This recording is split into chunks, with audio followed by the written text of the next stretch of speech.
Okay, good afternoon, everyone.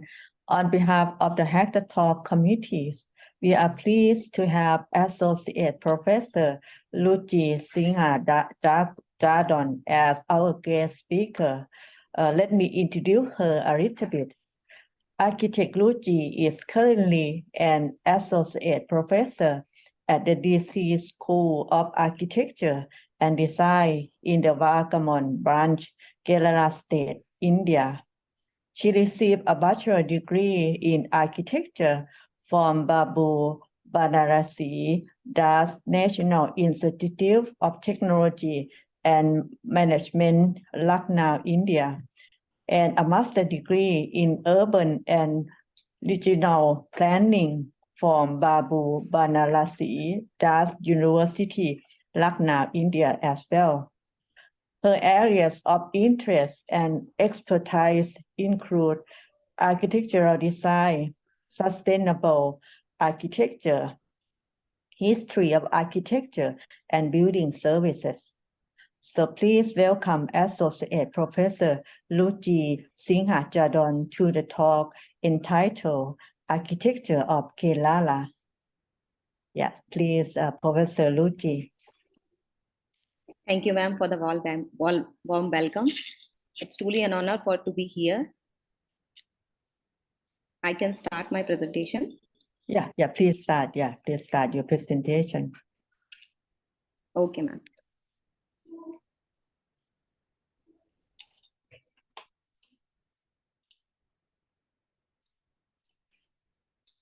So, my presentation is about architecture of Kerala. So first, let's talk about where this Kerala is. Kerala is a state of India. It is located in the southwest corner of India. If you can see in my map that this is the map of India, and you can see the last southern and north tip is the Kerala. Kerala is a unique state containing its own features. Kerala is also referred to as God's own country. Why Kerala is referred as God's own country? Because it is having the beautiful geography, comprises rainforest, hills, valleys, waterfalls, backwaters, and beaches. So that's why we called it as a God's own country. And Kerala is also surrounded by the Arabian Sea to the south and to the west. As you can see in the map, it's the location of Kerala. This image is showing the scenic beauty of Kerala. As you can see, the backwaters, the paddy fields, the farmers, the coconut trees. It's all about the scenic beauty of Kerala.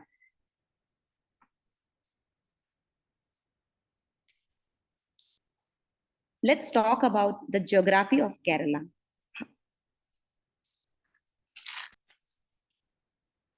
Kerala architecture is one of the most exciting examples of preservation of vernacular styles in India. As you can see in this map, this is the Kerala map. And Kerala is covering 560 kilometers from north to south and 70 kilometers to 120 kilometers to south to east. And it is surrounded by Arabian Sea also. Kerala is having approx 14 districts. In this, Idukki, as you can see in this image, Idukki is the biggest district in Kerala and Alappuzha is the smallest district in Kerala. And right now I am in Idukki district.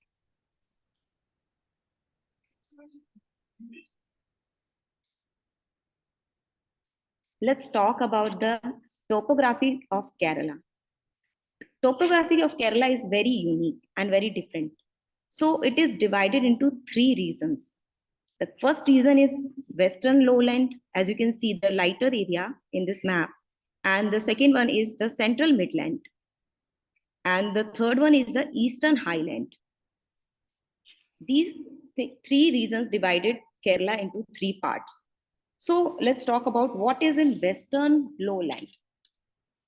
Western lowland is having coastal plains. As you can see, this area is covered with the sea. Whole area is covered with sea. So this area called coastal plains. This area is very well connected with canals, backyard waters, and rivers. And the largest lake of Kerala is also in this area. That's name is Vembanad Lake. This area is also known for its paddy cultivation, that means rice farming and coconut. Let's move to, we can see in this picture the coastal plains of Kerala, the western lowland, the coconut, the backwater, there is a boat also in that, houseboat. We called it as a houseboat.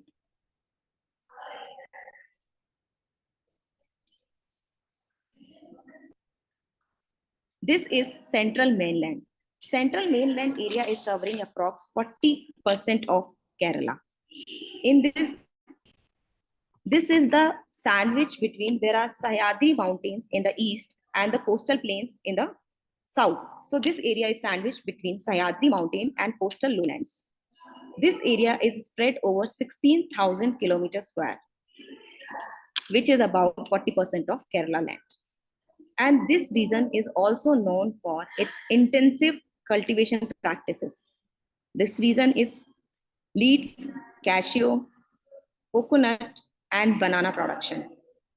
So as you can see in this picture, this is a rice cultivation also, rice paddying field is there. This is our mainland, central mainland. This is Kerala's eastern highland. Eastern highland covers Sahyadri mountains. In Sahyadri mountains, this area is spread over 18,000 square kilometers, which is about 48% of Kerala land. This region is known for its spices such as cardamom, black pepper, clove, and cinnamon. This state is one of the largest producer of cardamom also in the world. That's why this area is particularly called the Cardamom Hills. As we can see in this picture, the hills, the beauty of Kerala.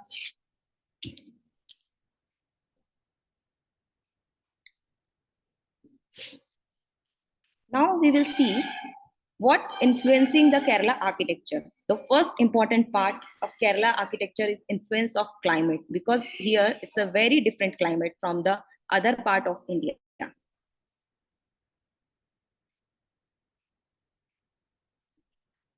Kerala experiences two types of monsoons seasons. The first monsoon is June to August, and the second is October to November. The June to August monsoon called southwestern monsoon, and October to November monsoon called northeast monsoon. But rather than these monsoons, the state rains all year around. The state has rain all year around, but rainfall is very heavy in these seasons, these monsoons. But Kerala is having hot and humid climate. As you can see in this picture, the wind direction is showing that wind blows from southwest to northeast direction and vice versa. This area is southwest to northeast area, India, and this vice versa, the wind is blowing.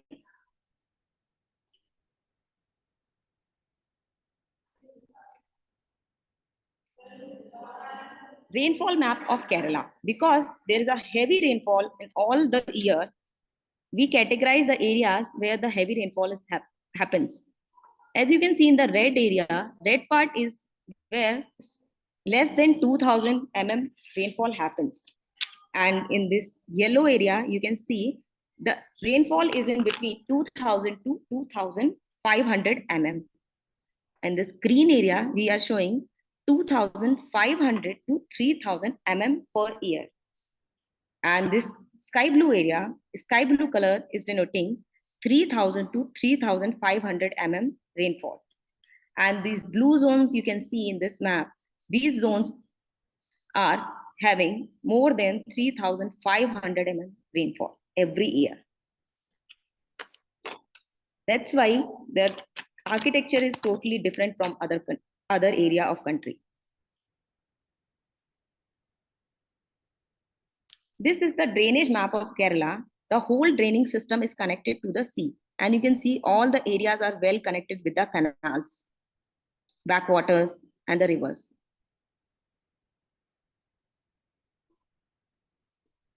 There are rivers. This is Brahmaputra River. This is Periyar River, Chalukad, Gayatri. There are so many rivers in this area.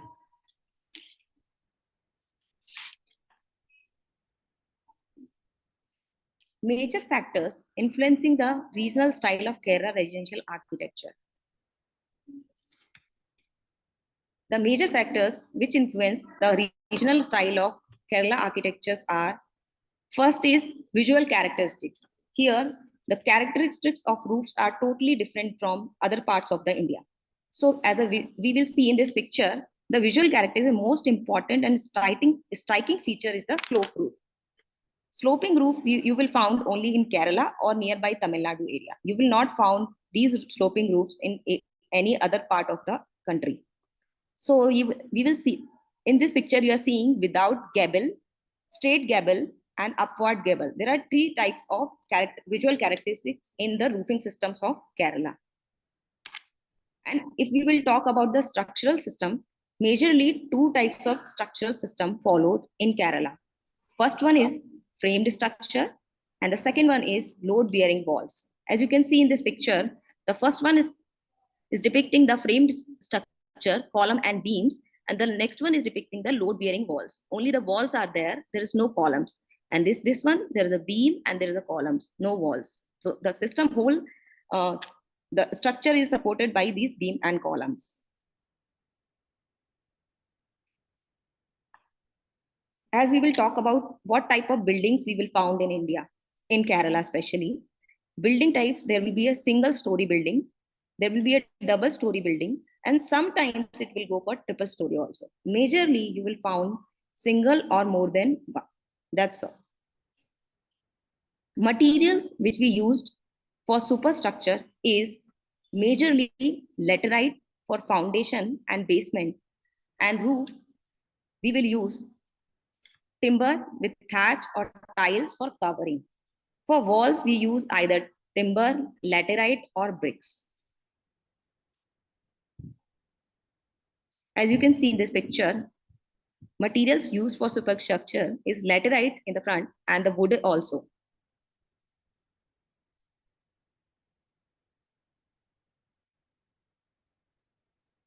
Now let's check the different elements of building. Different elements of building in this, there are different sectors of buildings. The first one is Upapitham.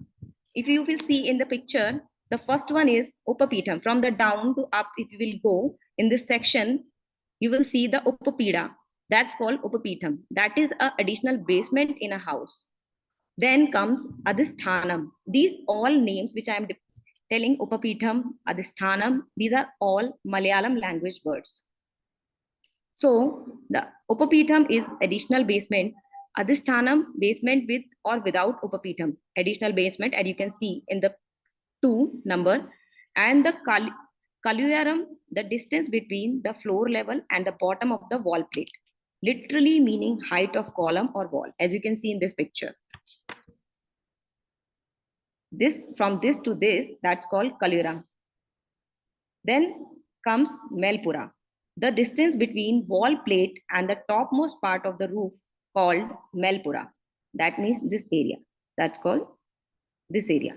As you can see in this picture section also, there are so other components are also described. Eavesdrop, Vamada, column, Varuttaram, Kajukol, Vala, Puttikalam, Arundam, Valabandam, Montayam. These are all Malayalam words of these elements of building.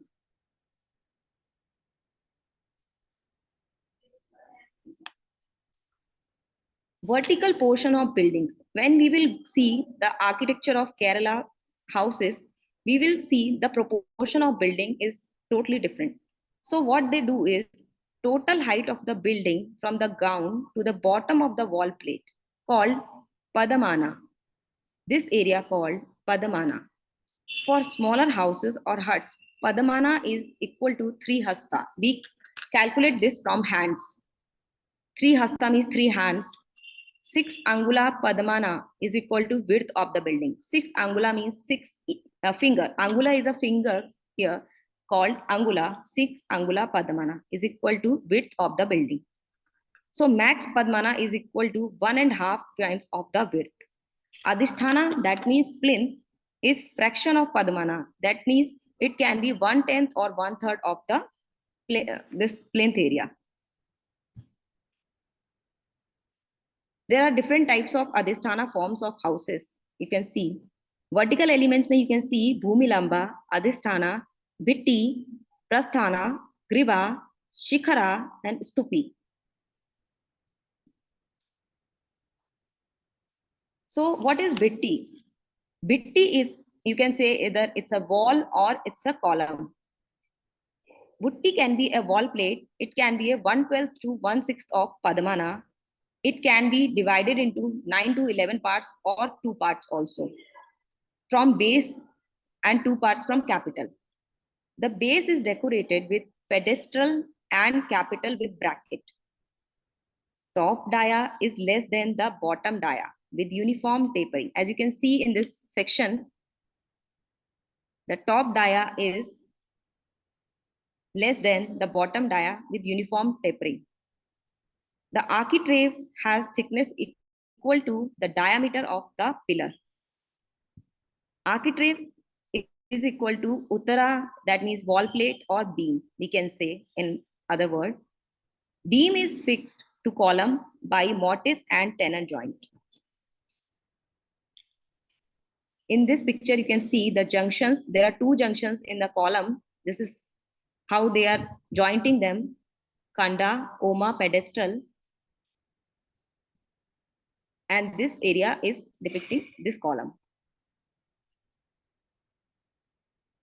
You can see in pictures these columns, how beautifully they are carved. This is stone column, and this is the carvings on stone columns and wooden columns.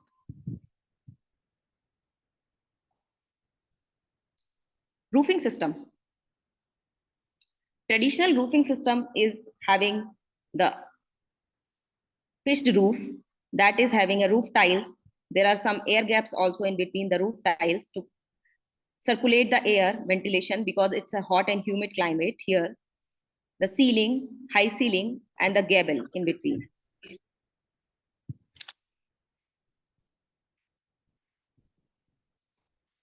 Let's go to the details of the roof structure. Uttaram, the rafter in the roof do not directly rest on Uttaram, but it is fixed to another element called Sittu Taram.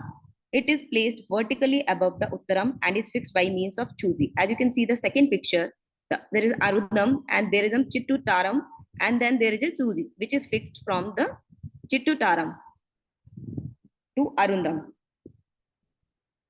Kajukol, that means rafter, the main annular elements of the roof. Ridge, that is Montayam. 2 types are seen in Kerala. One is flat shaped and the another one is square shaped. Valabandham, that means collar. You can see into the pictures of the slide. It is the horizontal member fixed to hold the rafters in position. It is joined to the rafters by a square continuous element via vala or collar pin, you can say. Kutam. Kutam, it is a special structural element seen in only Kerala roofs. It is fixed to the 2 ends of the ridge and the slanting rafters are joined to this. Mukhapu, that means gable. Gables are characteristic features in any roof. 2 types of gables are seen in Kerala, straight and upward sloping. That I already show you in the earlier slide.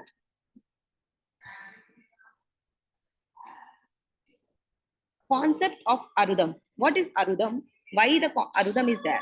So Arudam, horizontal annular wall plate of a unit structure supporting the roof. If there are more than one annular wall plate, then the highest one is called the Arudam. So whatever comes first called Arudam. The dimensions of Arudam are an important aspect in the design of traditional architecture in Kerala. You can see the details of Arudam.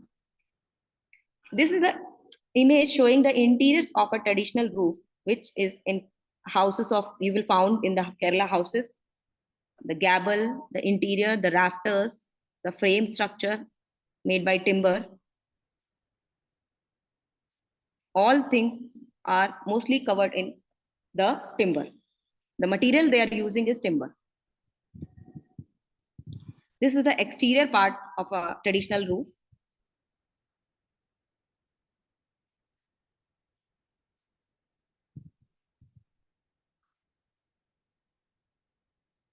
Next, talk about flooring system.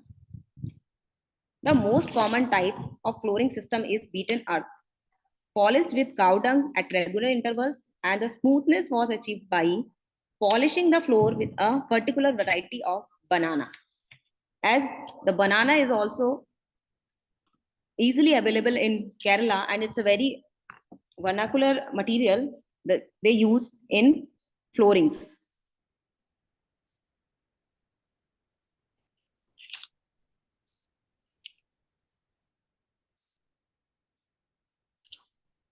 Building material. Building materials we used in vernacular or traditional architecture is sila, that means stone, istika, that means brick, daru, that is wood, venu, bamboo, loha is metal, palm leaf, clay, mud. As you can see in the slide, this is the brick and this is the stone, daru, wood, you can see in this picture, and the clay is there, and the bamboos are also there. Palm leaf tree.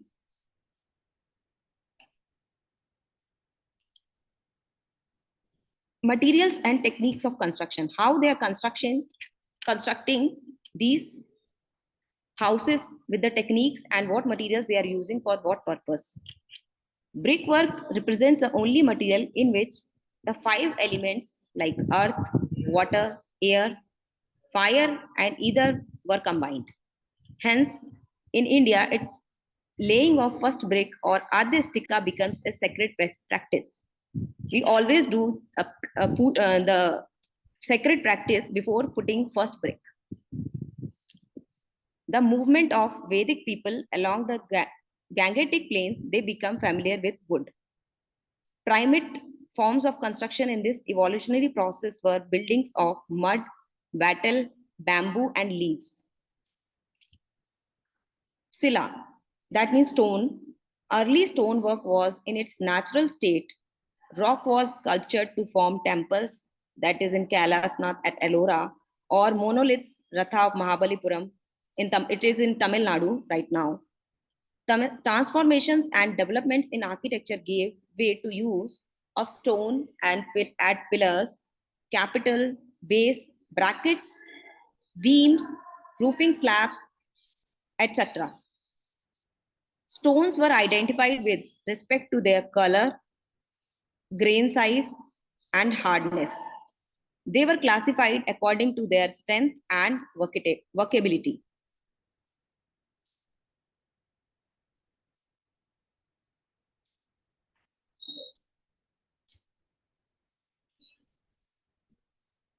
Brick, how we prepare brick. Brick should have uniform color and consistency. Mix it further with various herbs and knead it for a month. The mixture then should be molded into wooden molds and baked in kiln to form brick or tiles. After 1 month, they should be put in water and taken out to be dried and used. After that, we can use these bricks. Indian brickwork is similar to English bond. System of corbelling was used for vaults and other roof forms. And brick is mostly used to make walls. Daru, that means timber. What kind of timber we use in architecture of Kerala? Antasara, that is hardwood core, that means we can use teak. Bahisara, hardwood outside, that means palm. Sarvasara, hardwood all through. Nisara, that means softwood, yani ki silk cotton. So from their properties, we can suggest what kind of wood we will use in what kind of structure.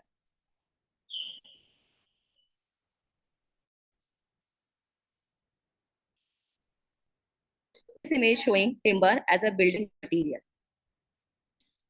Timber is the prime construction material in Kerala because it is abundantly available in Kerala.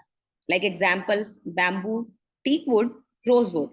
The correct selection of timber and assembly and delicate carving of woodwork for columns, walls, and roof frames are the unique characters of Kerala architecture using accurate fit for joints. Using accurate fit of joints. This image is showing the carvings of wooden roof.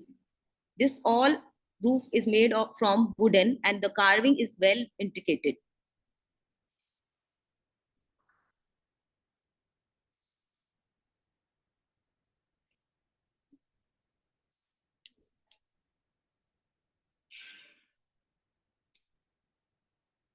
This image is showing an exterior clay facade, which is also very common in Kerala.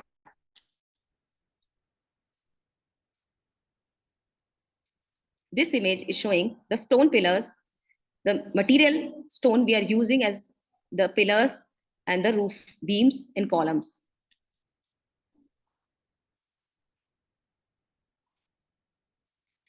Palm leaf, they are used for thatching the roof and for making partition walls.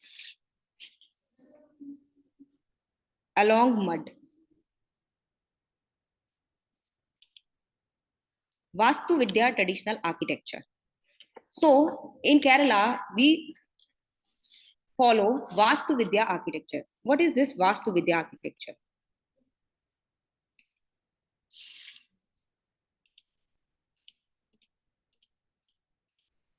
As you can see, Vastu Vidya came from, we have Stapatya Veda. There are so many Vedas in India, in mythology. So there is one Veda that's called Stapatya Veda. In Stapatya Veda comes from Atharva Veda. In that Atharva Veda, from Stapatya Veda and Stapatya Veda, this Vastu Vidya came. So in Vastu Vidya, there are two types of architecture in Kerala. The first one is residential architecture and the second one is temple architecture. Residential architecture we called as Manushyalaya, place to live, where mans live, the human beings live, and the temple architecture is a Devalaya, where the deities live. So what is Vastu Vidya? What things considered as a Vastu? Vastu Vidya is followed in Vastu Purush Mandala. This image is showing the Vastu Purush Mandala. This chart is religiously followed in Kerala for construction of houses or temples. So let's talk about what kind of Vastu Purush Mandala this chart is having. The term comes, Vastu means there is a house. Purusha in Malayalam means the energy, the person, and the mandala means chart. So that means a house energy chart. That's called house energy chart. So how this Vastu Purusha came into picture? So there is a Hindu mythology, there is a saying, there is a story that there was God is the Brahma is the creator of cosmos. So he was creating, and then he created a deity that was roaming around, and he was started eating everything in cosmos, and that it caused a very a culture in that area. Like it created a very harm.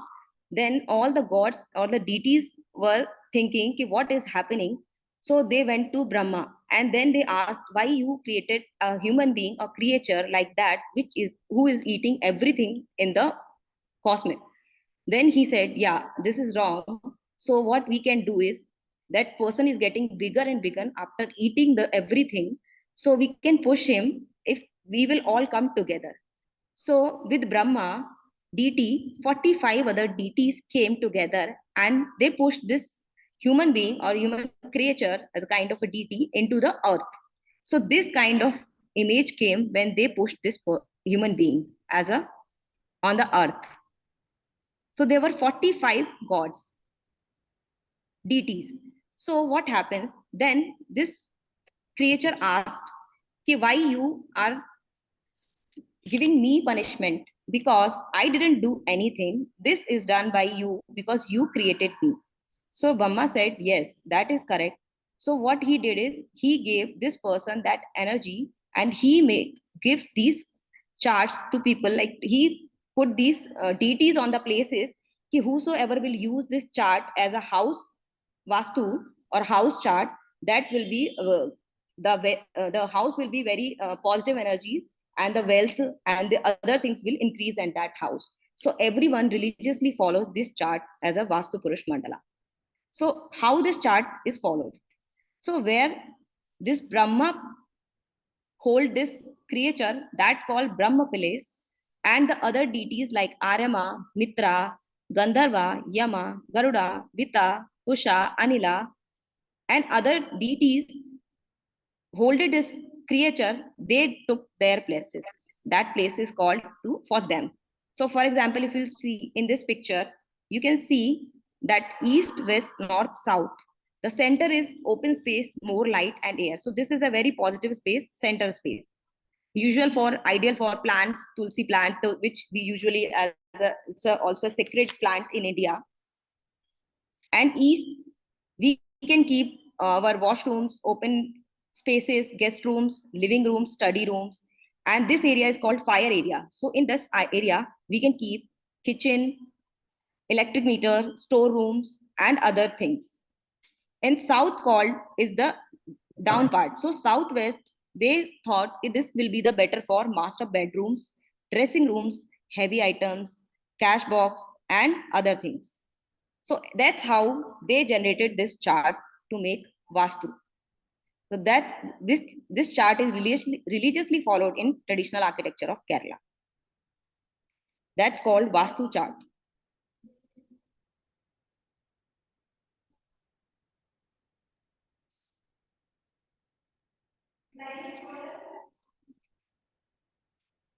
Residential architecture in Kerala is divided into two types.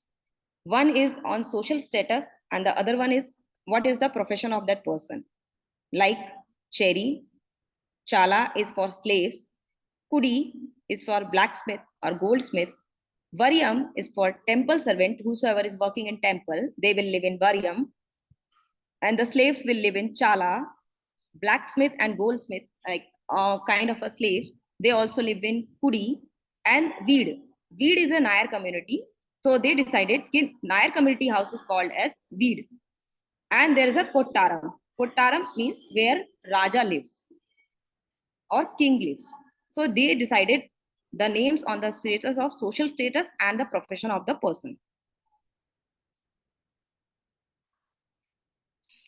In this image, you can see the Chala house. The Chala house is a very basic house in Kerala. In this, only the one room is there. There is the inner space and one kitchen area is there. And there is a front veranda is there, and there is a sitting platform. Nothing else is there. Just it's a basic, very basic Chala house where the slaves live.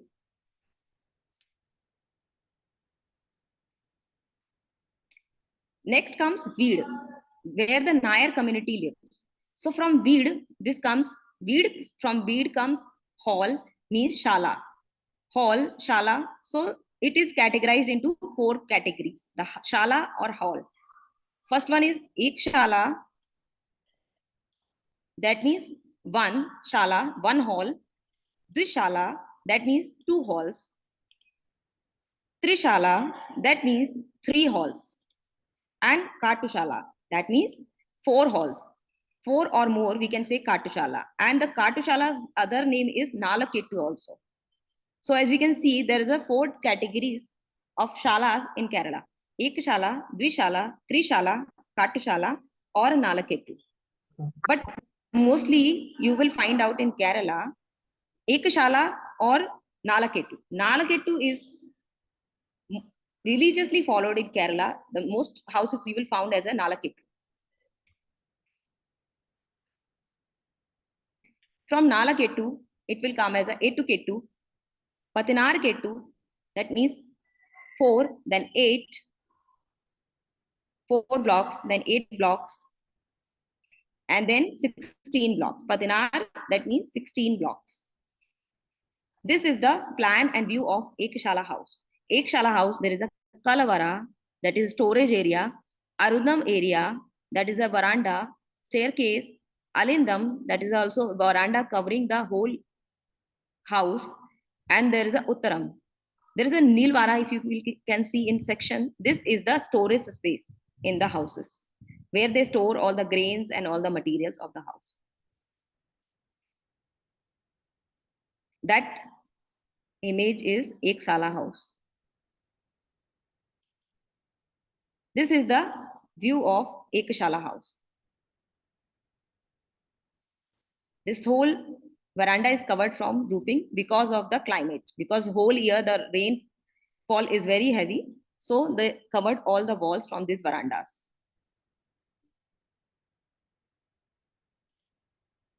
Nalaketu, that means 4 halls.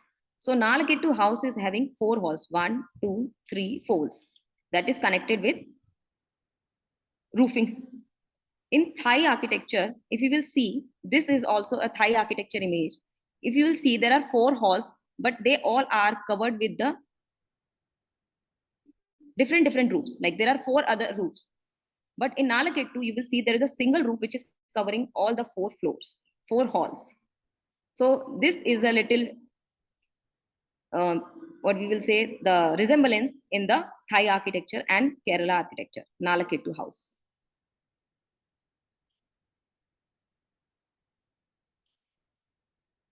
That is the image, sectional elevation of Nalaketu house. Living spaces, open courtyard, privacy and microclimate modifier, floor as a hutler, external passage, indirect light and visual privacy from this, you can see.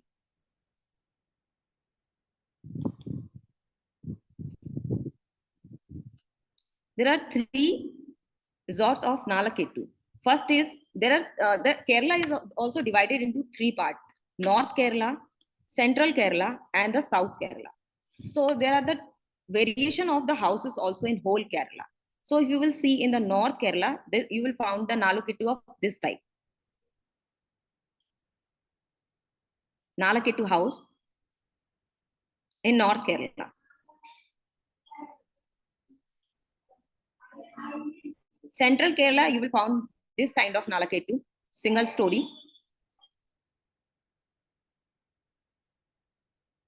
The windows, the entrance. There are 4 halls inside, but the roofing is single. Then in South Kerala, you will find Nalaketu of 2 stories, which is covered with the verandas and wooden windows. These kind of Nalaketus only found in South Kerala.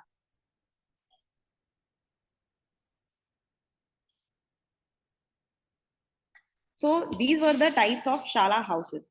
So let's talk about the architecture of one example of Manushalaya. That means Padmanabhapuram Palace. That is the example of Manushalaya.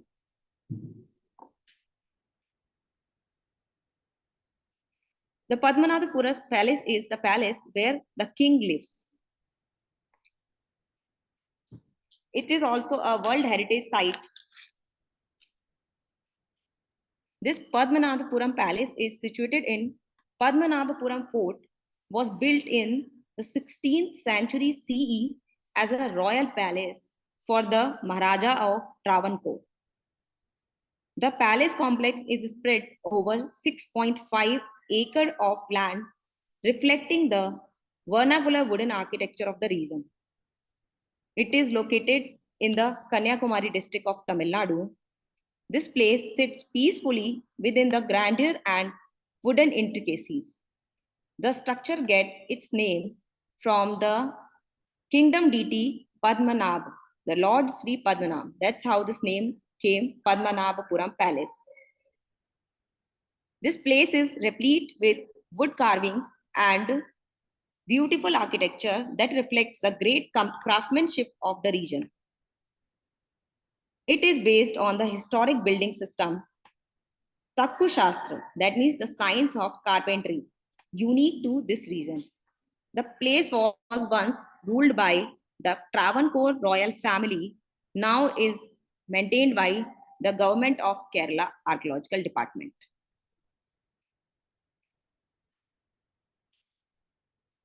Aerial view of Padmanabhapuram Palace. This is spread over 6.5 acres of land.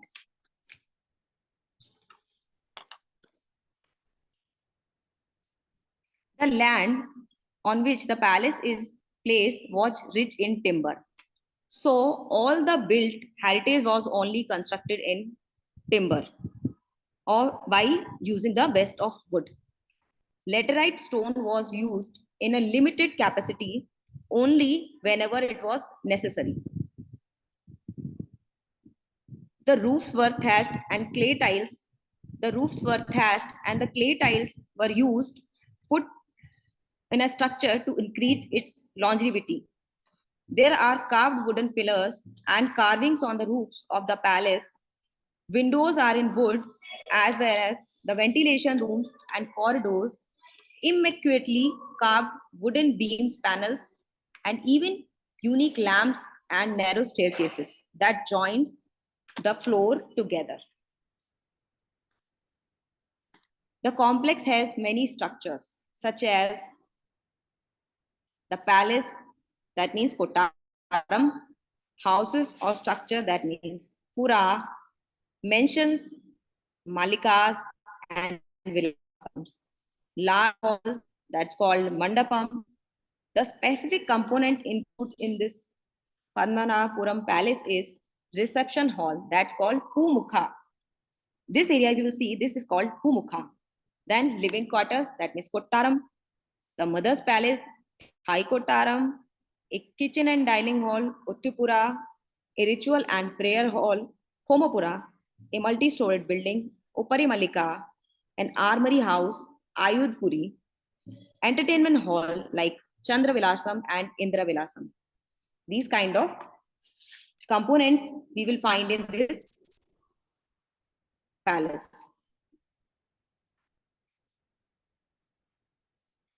As you can see the site plan, the Thai Kottaram is in this zone, Indira Vilasam is here, Homapuram is here, and Uttupura is this area, and the clock tower is situated in this area. And there is a Upari Malika, that's called Upari Malika is a king's palace, where the kings live.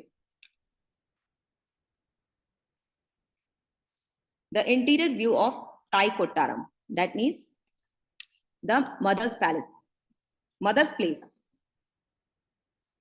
You can see the wooden carvings in this picture. The roof is full of wooden carvings, and the flowers which is intricated in this wooden carving is all the flowers are different designs.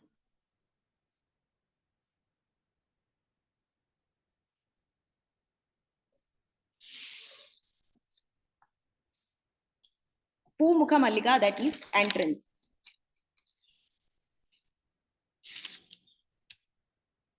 The Pumukha Mallika is a typical and traditional Kerala element that has been rendered beautifully here.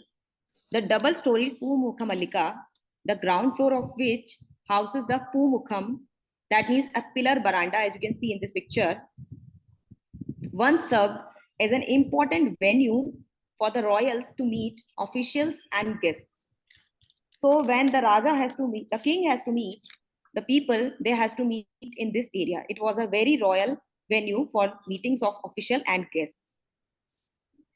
The roof structure of the Pumukha Mallika is crowned with 3 wooden gables. As you can see in this picture, one gable one gable, two gable, and there is a one more gable upstairs. So there are three gables, which is crowned as, and it's very beautiful.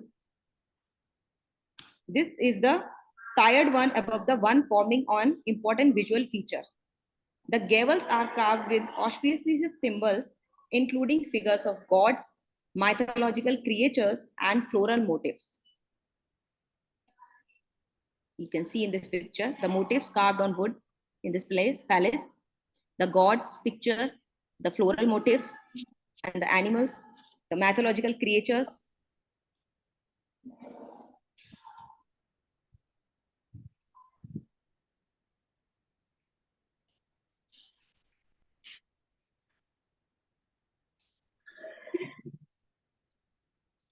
Next comes Manimeda.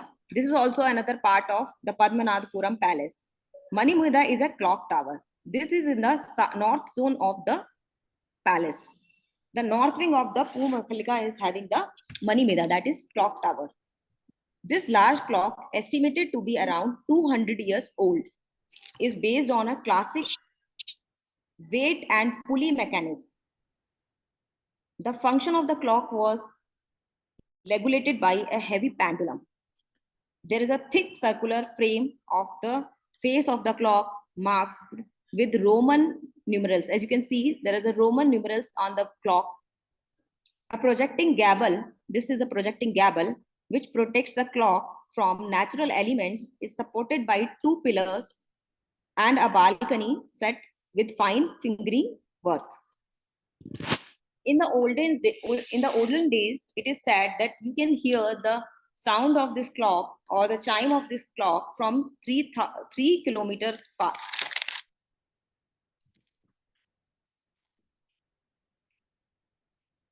Next comes Navratri Mandapam.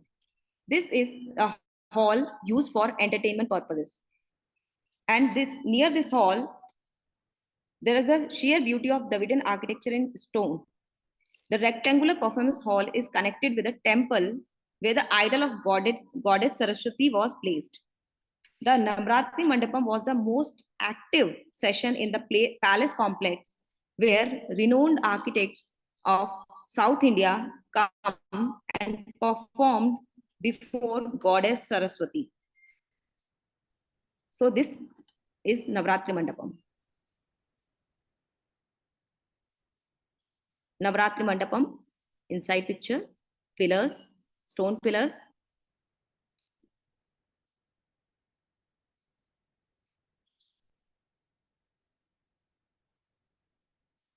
This is the exterior view of Navratri Mandapam. The long stones, pillars carved beautifully.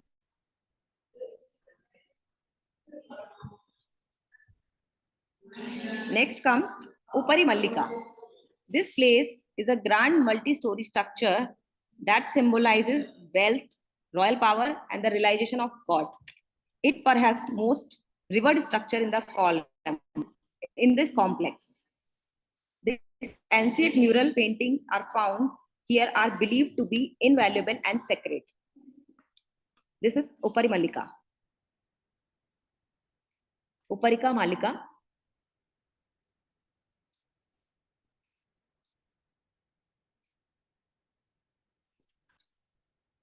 Next comes another part of the complex, Indra Vilasam.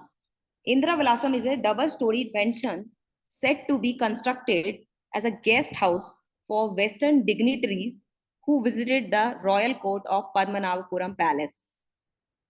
The architectural characteristics of Indra Vilasam make it stand apart from the rest of the buildings in the palace complex. The scale and the proportion of this structure itself is different from the rest. The high ceilings, balustrade, wide wooden staircase, pillared verandas on the northern and southern facade featuring twin columns are distinguishing elements. The higher ceilings and large fenestrations add an airy touch to the interiors, which the south view overlooks a landscape garden. This area is having a landscape garden.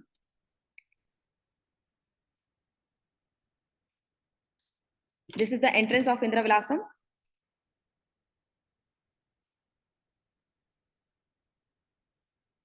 As you can see, the entrance, there are twin columns which is stick together, and the height is also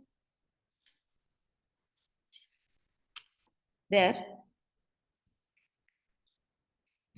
There's a veranda, as you can see, to circulate the air, and to cover the veranda, the pitched roof is also there.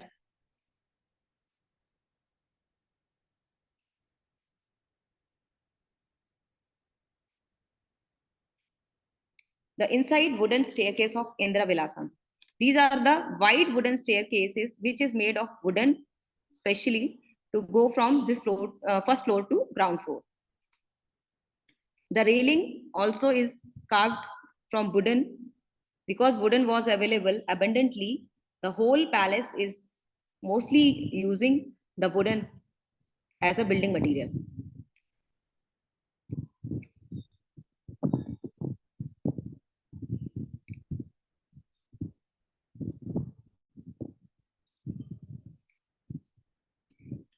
As you can see in this picture, the balcony area of this Indra Vilasam, the pillared veranda,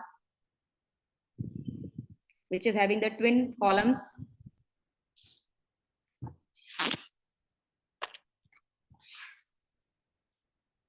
the high ceilings and large fenestration add an airy touch to the interiors. That image showing ventilations and window openings in this palace.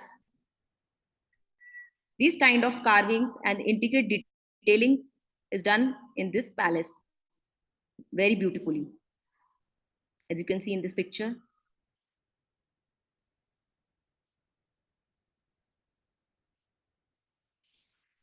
This all is wooden carving.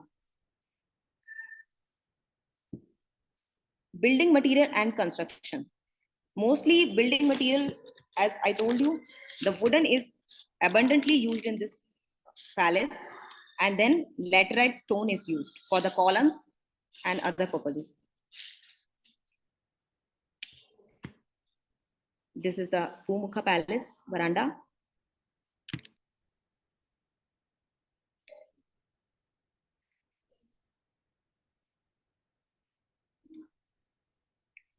Now let's come to Kerala temple architecture. This was whole about residential architecture, that having the Kotarams, the King's Palace, the Ekashalas, the Dushala houses, Nalaketu houses, so all are about residential architecture. Now let's come to the temple architecture, how the temple architecture is in Kerala. Temple architecture, the temples of Kerala have inherited various elements of South Indian temple architecture, and at the same time are expressive of its own architectural norms. The Hindu temples of Kerala, known for its form, structural clarity, stylistic tradition, symbolism, and above all, in material and craftsmanship in wood. This is the image of Vadakunatham temple in Kerala, Thrissur. As we see the planning of Kerala, the planning of temples, the centrally located place called Centrum is the main structure of the temple complex.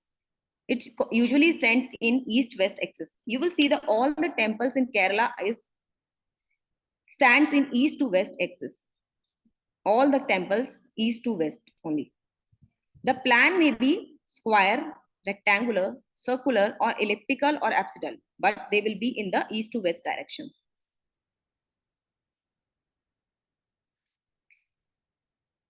The sanctum or Sri Kovil, along with its Namaskar Mandapa, is surrounded by a cloistered enclosure known as Nalambalam Chatumbalam.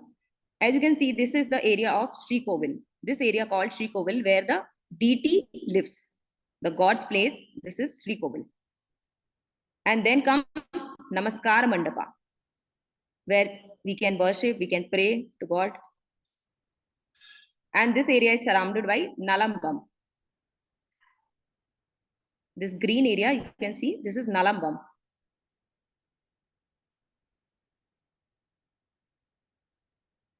And there comes the Nalambam may also house subsidiary shrines. A kitchen, Titapalli is located in the northeastern corner of the Nalambam. As all the temples provide prasadas, there is a kitchen for God and for the prasads also that is prepared here in Titapalli.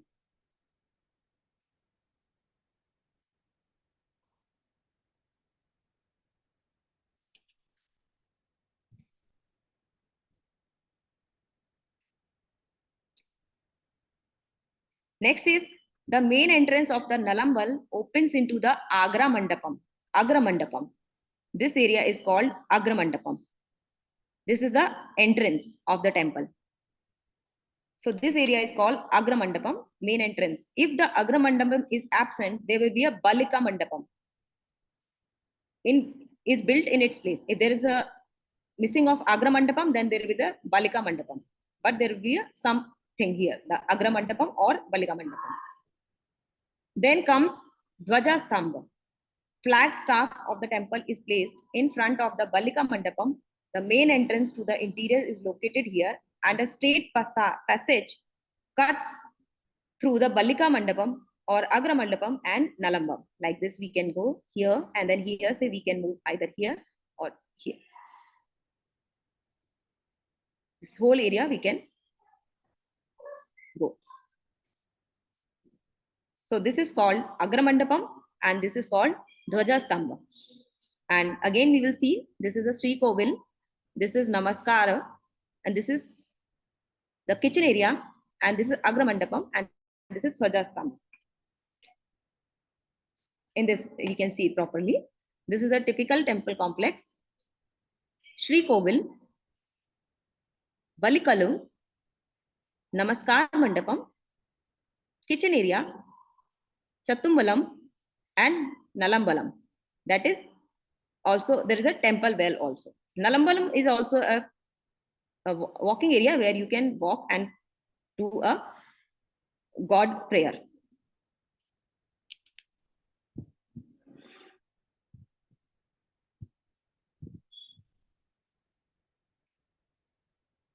There is another concept in temples of Kerala, that is Panch Prakhara temple concept. That concept comes as it is in the fully developed Kerala temple complex belongs to the characteristics Panch Prakhara system, in which the sanctum proper is surrounded by 5 prakharas, that means walls or enclosures. As you can see in this picture, there are 5: 1, 2, yellow, green, and the red one, and then there is a pinkish one, and then there is a green one. So these are the Panch Prakhara system. The whole temple is covered in the 5 prakharas, that means walls or enclosures, with their associative structures also. These prakharas were designed also in such a way or in such a fashion that various chambers, either open platforms, sub-shrines, granaries, and even pradakshina paths can be accommodated within the Panch Prakhara system. So as you will see, Akhate Balivattam, this is the first Panch Prakhara, and Antahara, this is second one, Madhyahara, third one, this is in middle, that's why it's called Madhyahara. Then Bahayahara, Srivilipura, this is called Srivilipula, fourth outer wall or outer enclosure, you can say. Then fifth one is Maryada or Puramvatil, that is last one, which is surrounded whole of the temple complex. Maryada.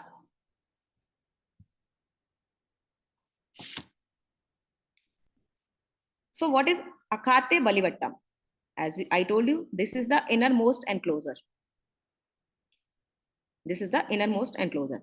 Then Antahara or Chatumbalam or Nalambalam. This is the second wall or enclosure.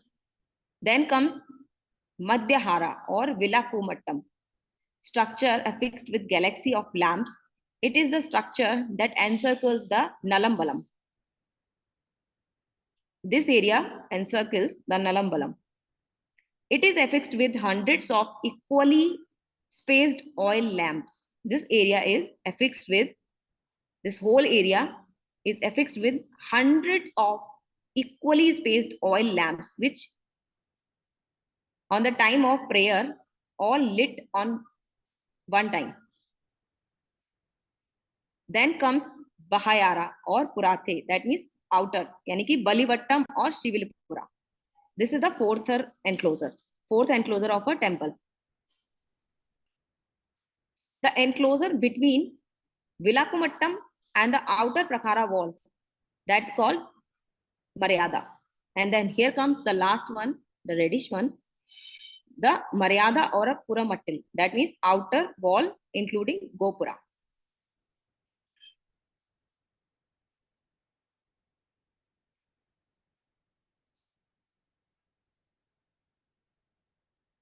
Here you can see the typical example of a temple complex. Sri Kovil, Nalambalam, Chatumbalam, Namaskaram.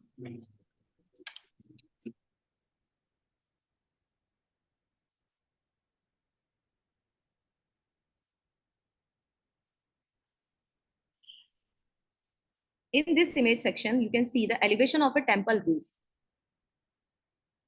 Here it comes the typical prefabricated frame structure supporting the gable roof, and then the overhangs, and then the wooden brackets.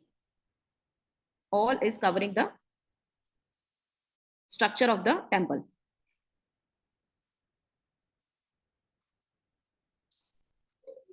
Let's talk about the example of the Devalaya, the Padmanatha Swami temple, the architecture of Padmanatha Swami temple. This is an example of Devalaya.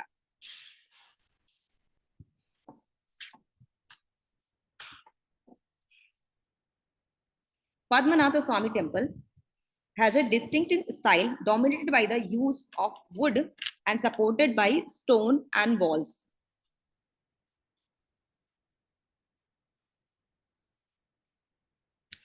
This temple is situated in Trivandrum area in Kerala. This temple is a fine example of Dravidian architecture and traditional architecture styles of Kerala. It is also a fine example of exquisite architecture. As you can see in this picture, the Gopuram, the tower of the temple's main entrance, is a dazzling feature in this temple. Gopuram is 100 feet high and from ground, and foundation is 40 feet down. This Gopuram is 1000 years old. The construction started in approx 16th century and it is completed in 18th century.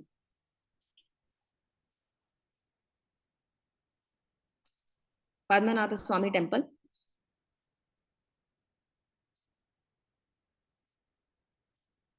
As I told you that all the temples accordingly on the east to west and north and south axis. The Padmanatha Swami temple, the main that idol is fixed in the center of the temple. As you can see, the Gopuram and the idol of Padmanatha Swami are positioned exactly perpendicular to the east-west line.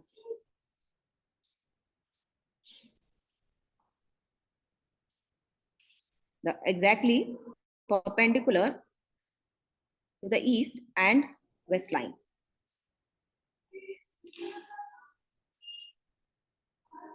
This is the Gopuram, that exquisite architecture.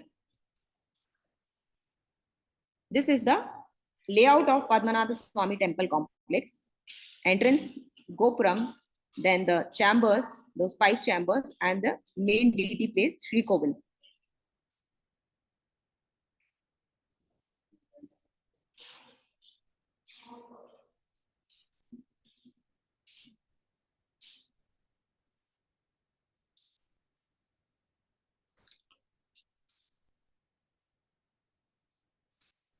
Gopuram, in this we will see where the art meets science. As you can see in these pictures, I will show you that every year, 2 times, sun passes through. There are 5 floors in this Gopuram. 1 floor, 2nd floor, 3rd floor, 4th floor, and 5th floor. So these floors are having the windows from both the sides, openings. So every year for 2 days, 2 times, this sun passes through from these windows for 5 minutes intervals. This is a pure science and art. As you can see, this first picture, first window. In second picture, you will see the second window. The sun is on second window after 5 minutes. And then sun will come into the third window. And then after 5 minutes, sun will come to the fourth window. And then there is a fifth window also. So these photographs were taken on the September 23rd, 2017 equinox. So there is a time when these things happen. There are 2 days. That's on that day it's called equinox. What is equinox? Equinox is a day when sun rises exactly in the east and set exactly on the west. So these 2 equinox occur on dates close to either it's on March 21 in India and September 23 every year. So we can see this kind of miracle 2 times a year on these days.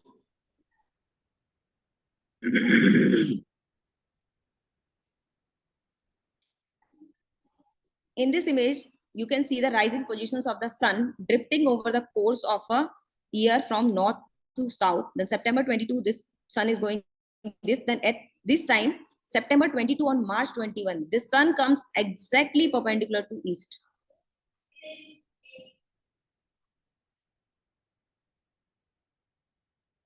Okay, so let's win this. Let's wind the session watching a video of an architectural wonder.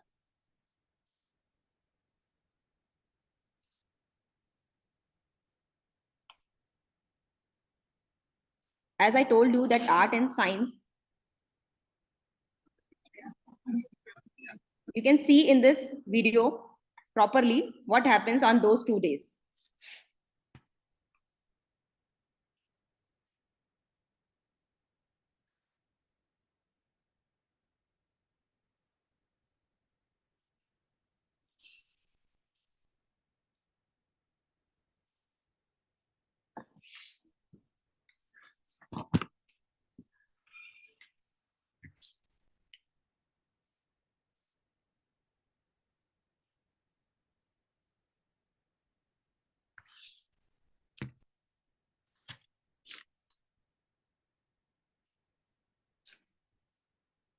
So beyond its fine aesthetics, the tower of the Padmanatha Swami temple is a testimony to the architectural brilliance and scientific knowledge of the sculptors who built this beautiful edifice 3 centuries ago.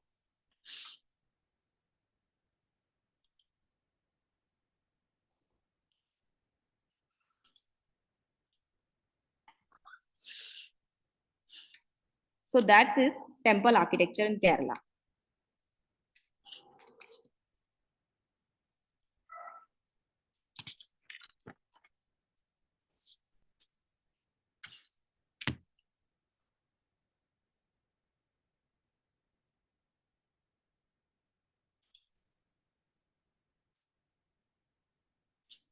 Thank you for listening, everyone. Okay. Kochi, Kerala. Okay, thank you very much. Thank you. Thank you very much. มีคำถามอีกไหมคะ for the audience do you have further question